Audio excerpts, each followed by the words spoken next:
क्या frequent hair trimming से आपके बाल बहुत जल्दी ग्रो करने लगते हैं, हेयर ग्रोथ फास्ट हो जाती है? या बार बार मुंडन कराने से या गंजा होने से, बाल्ड होने से क्या आपके हेयर थिक हो जाते हैं? क्या रेगुलरली ऑयलिंग करने से आपकी ग्रोथ बहुत अच्छी हो जाती है बालों की?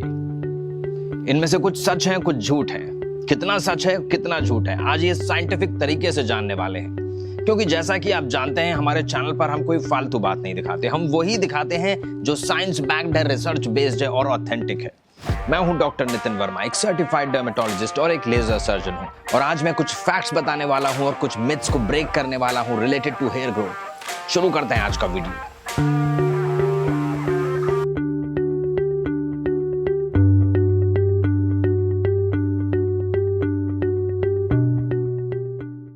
हेयर ग्रोथ करता है from the roots, not from the ends.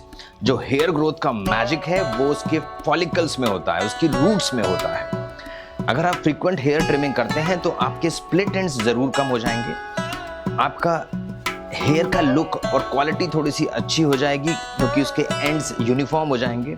But faster growth ना, बिल्कुल नहीं, फास्टर ग्रोथ नहीं हो सकती है, बिकॉज आपकी जो हेयर ग्रोथ है वो डिपेंड करती है आपके जेनेटिक्स पे, आपके हार्मोन पर, आपके न्यूट्रिशनल स्टेटस पर और आपकी स्कैल्प की हेल्थ पर, ना कि फ्रीक्वेंट हेयर कटिंग पर।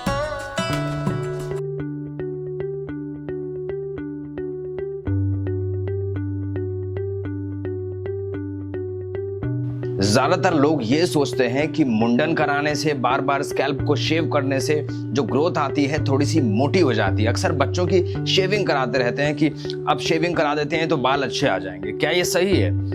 देखिए, ये एक ऑप्टिकल इल्यूजन है। जब आप शेविंग करते हैं और जब फ्रेशली हेयर ग्रो करना शुरू होते हैं स्कैल्प की स्किन में से, तब उनके जो एजेस होते हैं वो ब्लंट होते हैं, वो राउंड होते हैं और वो थोड़ा सा थिक लगते हैं। तो एक ऑप्टिकल इल्यूजन है। बट जैसे जैसे हेयर ग्रो होता है वो आगे जाके पहले जैसे हो जाते हैं। मुंडन कराएंगे और तभी बाल मोटे आएंगे, ऐसा जरूरी नहीं है। ये आपके जेनेटिक्स पे डिपेंड करता है, आपके हार्मोन्स पे डिपेंड करता है, आपकी स्कैल्प की हेल्थ पे डिपेंड करता है और आपके न्यूट्रिशन पर डिपेंड करता है। तो इसीलिए ये एक मिथ है। फॉर एग्जाम्पल, मैं कुछ ऐसे लोगों को भी जानता हूं जो स्पेशली सरदार फैमिली से बिलोंग करते हैं। इवन सरदारनियों के बाल कभी उन्होंने नहीं कटाए होते और इतने सॉलिड, इतने अच्छी हेयर ग्रोथ जितनी साउथ इंडियन की भी नहीं है, ऐसी ग्रोथ मैंने देखी है। तो इसका मतलब ये डिपेंड नहीं करता है कि बाल अगर कटाएंगे, अगर मुंडन कराएंगे तभी बाल अच्छे होंगे, ये कोई जरूरी नहीं है।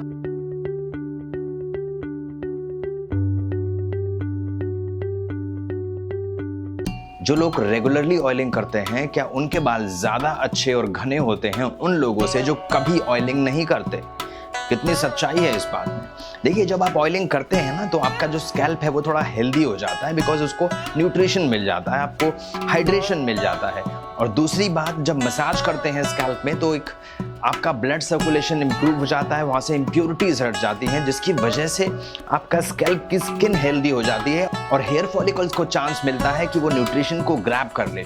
तो डेफिनेटली थोड़ा सा फर्क पड़ता है न्यूट्रिशन मिलने से, बट डायरेक्ट रिलेशन कोई ऐसा नहीं है कि आप ऑयल लगाएं और ग्रोथ हो जाए।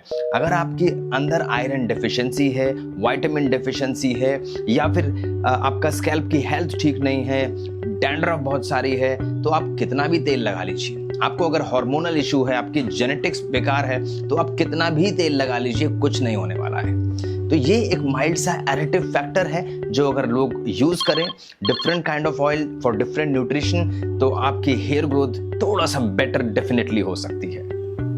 प्लस आपका जो हेयर कंडीशनिंग इफेक्ट भी अच्छा आ जाता है, तो एक शाइन भी रहती है, हाइड्रेशन रहती है, तो आपका लुक अच्छा हो जाता है, आपका अपीयरेंस अच्छा हो जाता है। देखिए, अगर आपको अच्छी बालों की ग्रोथ चाहिए तो उसके लिए स्ट्रेस कम कीजिए।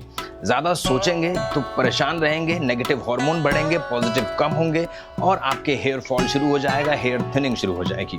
इसलिए स्ट्रेस कंट्रोल करने की पूरी कोशिश करें, योगा करें, एक्सरसाइज करें, फिटनेस पर ध्यान दें, बिकॉज वर्कआउट करने से ब्लड सर्कुलेशन इंप्रूव होगा, स्किन को और हेयर को ऑक्सीजन और न्यूट्रिएंट्स मिलेंगे, जिससे कि ग्रोथ के चांस प्रमोट होंगे। तीसरा, न्यूट्रिशन पर डेफिनेटली ध्यान दीजिए। ऐसा न्यूट्रिशन लीजिए कि रिच हो वो बायोटिन में, आयरन में, सभी मिनरल्स, विटामिन्स, न्यूट्रिएंट्स उसके अंदर हो।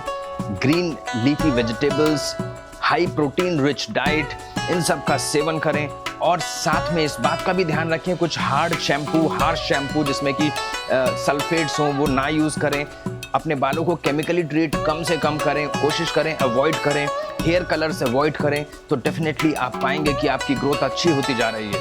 और जिनको बहुत ही भयंकर हेयर ग्रोथ चाहिए उनके लिए भी मैंने एक वीडियो बनाया है, वो लिंक आ रहा होगा, आप उसे देखिए और पाइए भयंकर हेयर ग्रोथ। और कोई भी क्वेश्चन होते हैं तो कमेंट सेक्शन में आप बात कर सकते हैं। धन्यवाद, आज के लिए इतना ही, फिर मिलते हैं किसी धमाकेदार वीडियो के साथ। नमस्कार।